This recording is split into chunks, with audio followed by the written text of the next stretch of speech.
दो ढाई साल का समय बचा था।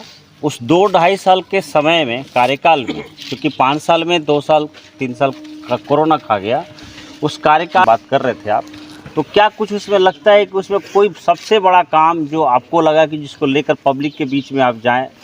देखिए, बात ये है ना, जो भी हमारा चुनावी वादा था 2019 में, अगर हमको चुनाव में आप लोग लाते हैं तो हम आपके लिए क्या करेंगे।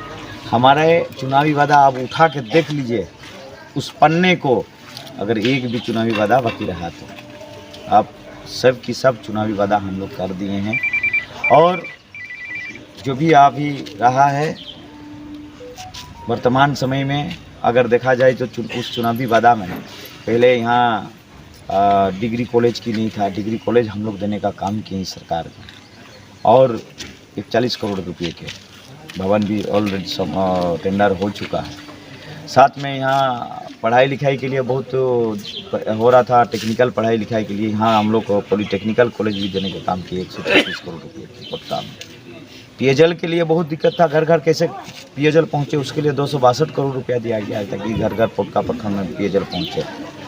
साथ ही आज प्राचीन काल से दो हमारे क्षेत्र में धरोहर है, चाहे हरहरिनाथ मुक्तेश्वर बाबा हो मंदिर हो, चाहे रंकनी मंदिर हो, इस दोनों मंदिर को पर्यटन स्थल दर्जा देने का काम किया और विकसित करने के लिए भी काम किया। हरिनाथ मंदिर में आपका 24 करोड़ और रंकनी मंदिर में 21 करोड़ रुपया देने का भी काम किया। इस पर बेड की हॉस्पिटल है लेकिन बेड की व्यवस्था नहीं था, इसमें 11 करोड़ रुपया की 30 बेड की हॉस्पिटल भी देने का काम किया इस सरकार ने पोटका में।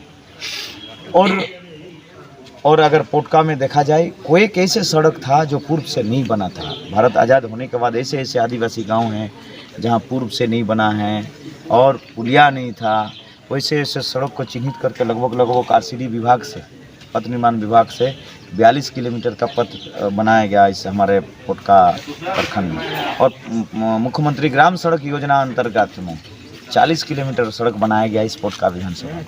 और साथ ही हमारा इस क्षेत्र में जो पूर्व बने हुए हैं कालीकरण का नाम से जो जर्जर हो गया है, और जर्जर हो गया वैसे सड़क को चिन्हित करके मुख्यमंत्री ग्राम सड़क समृद्धिकरण योजना अंतर्गत सबको मरम्मत कराने का भी काम सरकार ने 122 करोड़ पद को चिन्हित करने का काम किया है। और सभी का सभी टेंडर प्रक्रिया होते हुए आज ऑनलाइन शिलान्यास भी हो चुका है।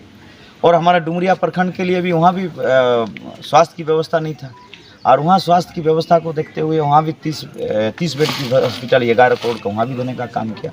पहले डुमरिया में टापू जैसा था, और वहाँ कैसे निजात हो, हमारे सभी लोग कैसे जाना आने हो पाए, इसके लिए दो सड़क, एक जो नरसिंह बहाल से लेके उड़ीसा सीमाना थे 72 करोड़ का, और एक जो कि भागाबंदी से उड़ीसा सीमाना था ये भी 62 करोड़ का, ये 2 सड़क भी देने का वहाँ पे काम किया है।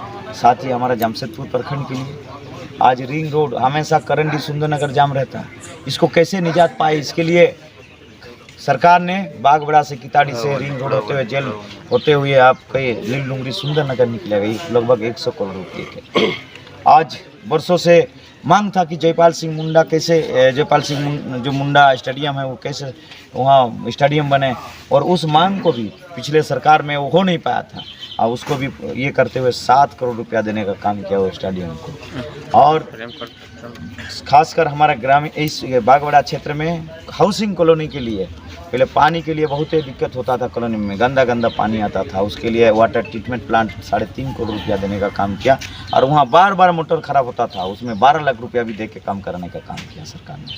और साथ में हाउसिंग कॉलोनी जहाँ 1 से लेकर 6 नंबर रोड तो कैसे रोड का जर्जर था, वहाँ दोबारा वहाँ भी रोड देने का काम किया इस सरकार ने। साथ ही हमारा जो रिवर व्यू कॉलोनी हम लोग जाते हैं तो वहाँ पे जो पुल की जो अवस्था है आज टूटा हुआ, उस पुल को नया पुल देने के लिए भी इस सरकार ने 4.5 करोड़ रुपया का नया पुल देने का भी काम किया। और वैसे देखा जाए तो जमशेदपुर क्षेत्र में हमारा प्रेम कुंज से लेके काली मंदिर प्रेम कुंज से लेके किताड़ी, प्रेम कुंज से लेके लाल बिल्डिंग ग्रामीण जलापूर्ति के लिए भी 51 करोड़ रुपया देने के लिए इस सरकार ने काम किया।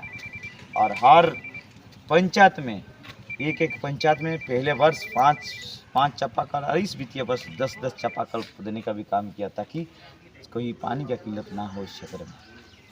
आपको लगा पूर्व मुख्यमंत्री की पत्नी है, उनके साथ है या फिर उनके आने से आपके लिए मैदान खाली हो गया?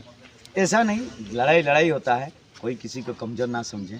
और हम लोग आज से नहीं, जब हम लोग इस क्षेत्र के प्रतिनिधि हमको बनाए उसी दिन से, और उसी दिन से अगला दिन से हम मेरे चुनावी मूड में हम सोचते थे अगला दिन मेरे लिए चुनाव है, उसी दिन से तैयारी में है।